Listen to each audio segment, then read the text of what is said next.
Hadiba, membre de l'Union démocratique des femmes chargée de l'information et de la formation. Madame Bouledien, membre de BEN-UDEF également, chargée des affaires économiques. Fatouba, secrétaire générale du comité consultatif des femmes du département de Thiès. Kinde Fall, responsable politique, membre de l'entente citoyenne de Kébi. Enfin, ICD, conseillère municipale adjointe au maire de la commune nord de Thiès, membre également de l'UDEF. Donc, sans plus tarder, nous allons donner la parole à Madame Hadiba. Population de Thiès, chers camarades, il est temps qu'on apprenne à Madame Camara Dieynaba Diallo que l'IDEFS, une organisation affiliée au PIT, n'est pas un instrument à l'usage personnel de ses agissements politiques. C'est une organisation affiliée et non indépendante du parti. Par conséquent, on ne peut pas déconnecter son action et celle du parti. Il est dans la pratique comme dans les principes du fonctionnement de cette organisation d'impliquer étroitement la coordination du parti et d'autres membres de cette organisation, c'est-à-dire toutes les femmes, y compris toute confession religieuse et tout parti politique. Étant membre du bureau national de l'IDEFS, la secrétaire chargée de l'information et de la formation de Thiès, je fustige avec toutes les femmes de Thiès, avec véhémence, les agissements de Mme Camara pour ses ambitions politiques. Et quant à la secrétaire nationale, c'est-à-dire la présidente du bureau national, Mme Lissi Cissé, nous l'invitons et nous la mettons en garde à ouvrir les yeux et de mettre fin aux agissements fractionnaires de la chargée de l'organisation qui n'est autre que Mme Camara. À présent, nous allons donner la parole à Mme Bouledien, membre de BEN-UDEF, chargée des affaires économiques. Assalamu alaikum. Yéen ñëpp maa ngi leen nuyu seen tur ak seen sant. Di leen xamal man maa ngi bokk bureau national de l'UDEFS. maa yore affaire économique. Mais depuis lors kenn musuma invité kenn musuma au réunion xawma ci dara damay dégg rek ñuy wax naan l'UDEFS ñu ngi def li Thiès ñu ngi def li Thiès mais man xawma ci dara boobu ba léegi nag loolu jaaxal na ma loolu.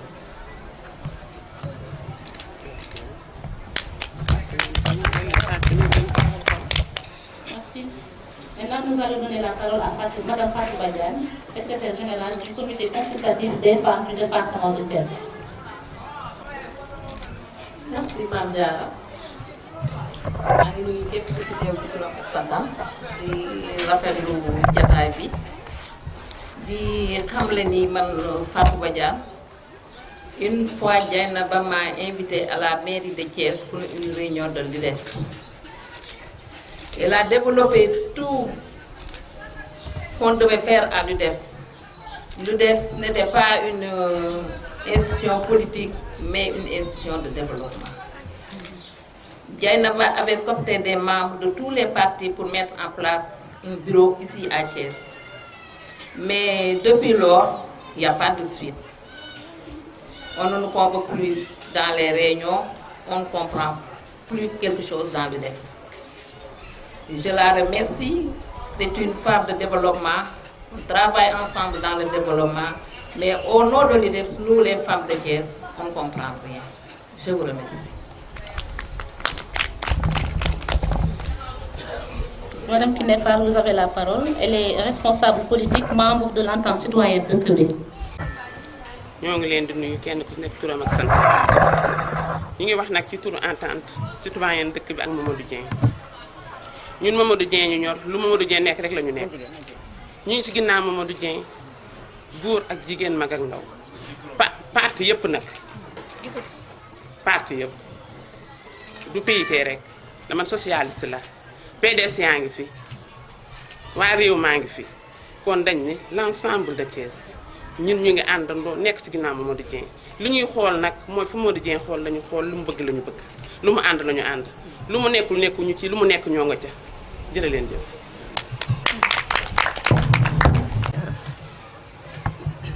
Permettez-moi tout d'abord de saluer l'ensemble des femmes ici présentes et aussi les organes de presse. Nous vous remercions du fond du cœur de nous permettre à tenir ce point de presse, tout simplement pour décrier et dénoncer les agissements que nous avons notés dans le fonctionnement de l'UDEFS de Thiès.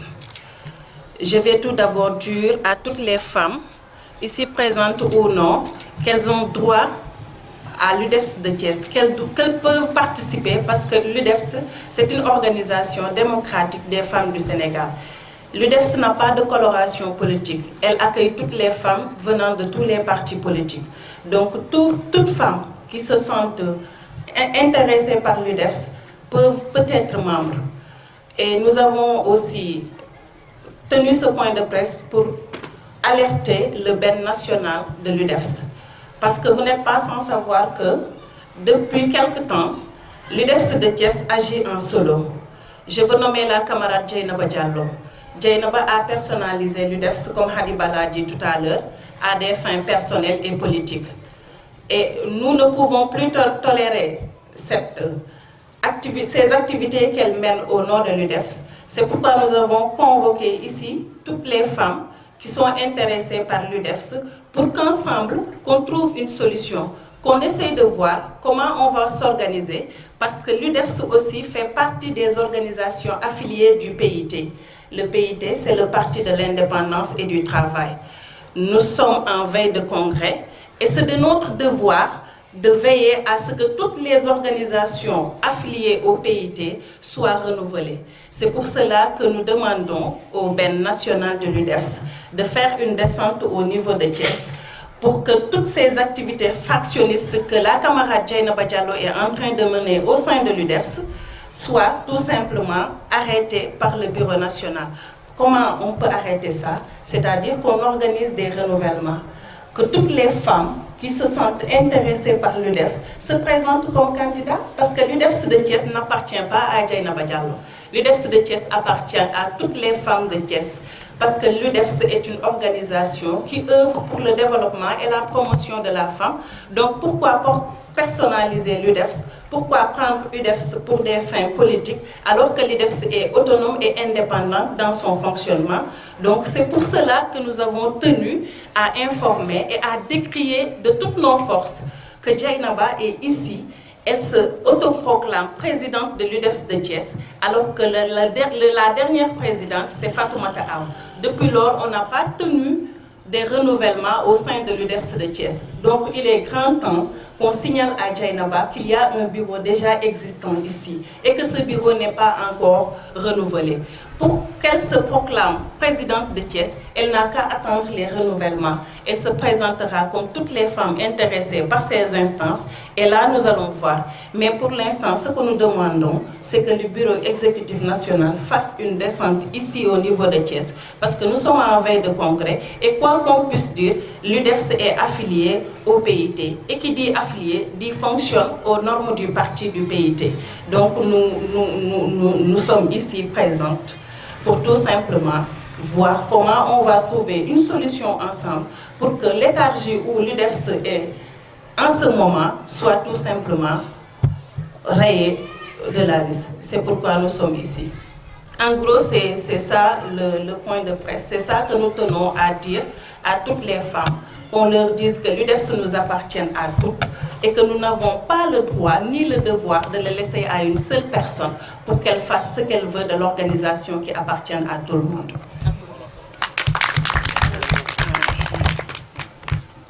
su ma mënee ma jéem a tënk li ma wax léegi ci kàllaama Kocc mooy que ni dañuy commencer d'abord par sargal jigéen yi fi teew yépp parce que gis nañ ni développement moo leen ñor, promotion de la femme moo leen ñor. Suñ ci paree ñu remercier journalistes yi nga xamante ni bàyyi nañ seen ité yépp ñëw aussi pour ce point de presse. Bu ñu paree ci loolu nag dañuy wax lan moo tax ñu organiser point de presse bi mooy que ni dañu gis ne depuis quelque temps UDEFS mooy mbootaay gi nga xamante ni moo ëmb jigéenu Sénégal yépp dañuy gis ne que fii au niveau de Thiès benn nit rek moo ko aakimoo di def di dindi sans waxtaan ak sax le bureau wala les membres yi nga xam ne au niveau de Thiès ñoom ñoo bokk ci le bureau national muy madame Khadiba mi nga xam ni elle est chargée de l'information et de la formation au niveau du BEN di madame Mboulé Dieng bi nga xamante ni elle est chargée des affaires économiques au niveau du BEN donc xanaa loo ñàkk diisoo ñi nga xamante ni elles font partie du bureau national war nga leen di wax ne kat IDEFS lii lay def wala lii lay bàyyi mais dañu seetlu loolu lépp Dieynaba Diallo du ko def lan lay def dafay utiliser sigle IDEFS di ci def lu ko neex à des fins politiques di organiser ay ndaje politique am yoo xam ne dafay def ay banderole yoo xam ne IDEFS dañ ciy nekk te du ci waxtaan ak kenn loolu nag ñu ne doy na lan moo tax doy na mooy que ni fii au niveau de Thiès amaguñu bureau bu nga xamante ni nii moom moo ëmb femmes yi nga xam ne au niveau de l'IDEFS la ñu bokk bureau boobu nag la ñu bëgg ñi ñu jiite ci kaw ñu wàcc fii Thiès parce que y a problème ñu ñëw fii Thiès wax toog ñu def lu nga xamante ni mooy càmbaat bureau bi séddalewaat carte gi ku ci bëgg nga tàllal sa loxo boo ci jotee nga xam ne loolu la yàlla dogal boo ci jotul aussi nga xam ne loolu la yàlla dogal mais du ñu nangooti benn nit jóge fee rek ni maay buur maay bumme maay def lu ma neex au sein de l'IDEFS te l'IDEFS jigéen ñëpp ñoo ko bokk parce que ku wax développement wax promotion laal na jigéenu àdduna bi yëpp dama romb sax jigéenu Thiès mais jigéenu Sénégal yëpp IDEFS amul coloration politique man mën naa bokk PIT kii mun na bokk parti socialiste Fatou mun na bokk parti démocratique sénégalaise mais li ñu boole muy le dénominateur commun ñun ñëpp mooy le développement et la promotion de la femme moo tax suñuy dugg ci IDEFS dañuy bàyyi coloration politique yooyu yëpp ñëw ak suñu boobu jigéen ñëw toog xool waxtaan naka la ñuy def ba jigéen dem ci kanam loolu mooy les orientations de l'IDEFS léegi nag ñun dañuy dénoncer di ñaan tamit bureau bi nga xam ne moo nekk ci kaw gën lu mu gën a gaawee mu wàcc fii au niveau de Thiès mu toog superviser ñu pour que démocratie ak transparence am ci bureau bi nga xam ne moom la ñuy waaj a teg parce que seetlu nañ ne am na bureau bu fi nekk mais bureau bu fi nekk kan moo leen fi teg comme que ñii nee nañ ñoom duñu dégg duñu gis duñu xam ça veut dire que ne donc bureau bi dañ ko teg noonu rek te ñun bureau bi ñu reconnaître mu nga xam ne moo fi nekkoon mooy bureau bi nga xam ne la camarade Fatmata Aw moo doon la présidente bureau boobu ba léegi amagul renouvellement bureau boobu nag la ñuy ñaan ñu ñëw renouveler ñu ko ñu xool kan moo yelloo président yu IDEFS Thiès ñu jox ko ñan ñoo yelloo commission yi ñu jox leen ko ñan ñoo yelloo liggéey ci biir bureau boobu ñu jox leen ko puisque jigéen ñëpp la ëmb donc warul nekk problème mu benn nit rek loolu daal lañ ni woon tey ñu daje fii dénoncé ko à la dernière énergie ñëpp dégg ko ñu jàllale ko ci organe de presse yëpp di xaar nag bureau bi parce que ku wax IDEFS wax PIT parce que kenn mënu leen tàggale te ñu ngi jëm ci ab congrès te balaa ñuy dem ci congrès boobu nag bëgg nañu ñu beesalaat bureau IDEFS bu Thiès pour ñu mun a xam ñan ñoo ñuy représenté ji ci bureau exécutif national bu IDEFS loolu daal lañ amoon ci tënk lu nga xam ne moom lañ doon jàllale.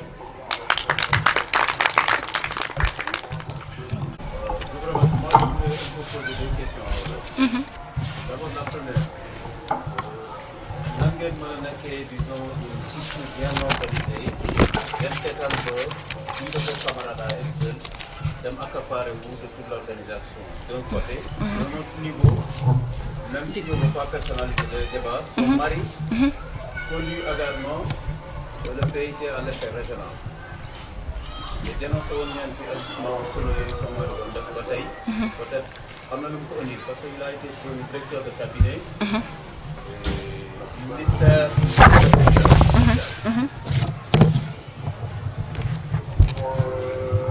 question boobu nan ngeen seetaanee ba mu jël kilo bi. beneen bi.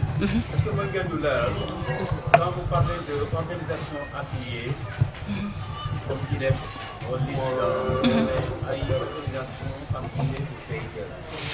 au moment ngeen ne IDEFS est ouvert à toutes les femmes association de développement si je comprends. est-ce que mën ngeen ñu leeral par exemple ku bokk beneen parti nii wala parti socialiste comme madame laa ji. nan la ñu mën a bokk IDEFS te bokkuñu PIT ñaari question yooyu daal. D'accord. Merci. Jean-Pierre Tine, Best FM. D'accord. On vous écoute. Ah, allez-y. Voilà, merci. Donc, je voudrais, après Babacar Ndao, qui a pris en charge de mes questions. Maintenant, la question, c'est que vous avez dit dans vos propos liminaires que Madame Camara Dieynaba Diallo utilise le parti en tout cas l'UDEF à d'autres fins personnelles. Mais concrètement, elle a fait quoi? Quel acte a été posé à quel niveau pour qu'on puisse la taxer d'avoir utilisé même pas l'UDEF à des fins personnelles? C'est juste ce que je voulais éclaircissement pour qu'on puisse comprendre peut-être ce qui est dit. D'accord. ñu ngi nuyu ñëpp Aïcha Sylla du nekk Senego TV Thiès may laaj xeex bi nga xam ne yéen a ngi ko dëgmal lu tax invité wu leen ci ñi nga xam ne mooy femme développement yi ak femme yi nga xam ne ñoo nekk politique yeeg yëpp parce que gis nañ ni dafa mel ni invité wu leen alors que xeex bi da ngeen ci war a ànd ak ñoom loolu rek laa amoon lu may laaj merci. am nga sa ay camarades thiessoises yoo xamante ni yéen a bokk là-bas au sein du bureau national muy ñaar ñi ma nommé woon léegi la camarade Khadiba ak la camarade Mboulé Dieng ñoom waroon na leen di informer au moins ci lu nga xam ne daf koy organiser ci UDEFS mais lu ñu remarqué mooy ñoom du leen informer ci dara du leen wax dara day dem def ay affaire am ni kat li ma def nii si noowu UDEFS laa ko def alors que au préalable waroon na jël sax penu wax ne kat man am naa ñu ma bokkal UDEFS donc war naa di diisoo ak ñoom war naa di xellenteeg ñoom xalaat mais seetlu nañ ne loolu lépp amu ci. beneen question bi. des na Babacar il a posé. voilà beneen bi yaa ngi wax ne dénoncé woon nañu agissement yi nga xam ne son mari Amath Camara moom la daan def mais lu ñu si seetlu mooy promotion la ci am parce que mu ngi fële ci nekk directeur de cabinet bu Mansour Sy je crois mooy fonction publique mais Amath Camara il n'est plus le président ou bien le secrétaire général au niveau régional parce que cette instance n'a pas été renouvelée depuis 1998 donc mun nañ ni foofu tamit bureau fictif rek moo fa am wala ñu fa nekkoon ñooy jàppee seen bopp ni ñoom ñoo fa nekk ba léegi te ñun li ñu war rek la ñuy def de dañuy gis loo xam ne du yoon dinañ ko wax fañ ko war a waxee jooytu ko fañ ko war a jooytoo léegi nag bu ñu toogee ab diir xool ndax bureau exécutif national dégg na suñu ay jooytu dinañu xool moom lan la ciy def bu ci deful dindiwu ci bu boobaa ñun dinañ leen woowaat fii te buñ leen di woowaat beneen taxawaay lañ leen di woowaate parce que duñu nangu nag toujours ñuy liggéey wala ñu bokk mbir ay nit di ko aakimoo di ñu bàyyi loolu moom duñ ko mës a nangu bu fekkente ni lii ñuy def nii bureau exécutif national yëkkatiwu ci benn dogal wala essayé wul wàcc au niveau de Thiès pour gérer la situation su boobaa dinañu xool ban taxawaay la ñuy am au sein de l'UDEFS de Thiès.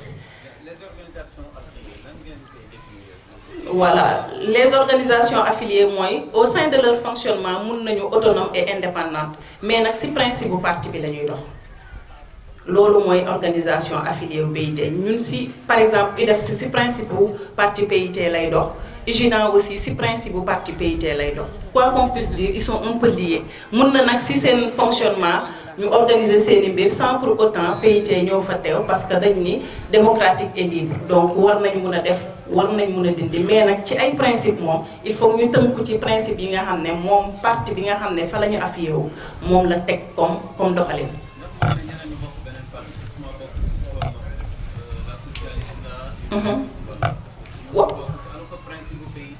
waaw parce que au-delà de tout ça dafa am lu ñu lié ñun les femmes mooy benn dañuy xàccandoo di dóorandoo parce que ñun ñëpp ak fu ñu mënti nekk ak parti politique bu ñu mënti taxaw lu ñu intéressé ci parti politique boobu naka la ñuy def ba taxawaayu jigéen jëm kanam naka la ñuy def ba jigéen ñi autonome naka la ñuy def ba jigéen ñi am seen développement yu nga xamante ni dinañ mën a nas ak di noot ci moo tax suñu ñëwee dañuy xaw a fàtte tuuti problème mu principe fàtte tuuti problème mu doxalin ñu intéressé wu rek lu nga xamante ni moom laa wax léegi mooy le dénominateur commun bi ñu lié mooy jigéen moo tax ku mu neex mun nga bokk ci beneen parti ñëw affilié wu si UDEFS ñëw bokk si UDEFS. Merci. Jërëjëf. Ok. Merci.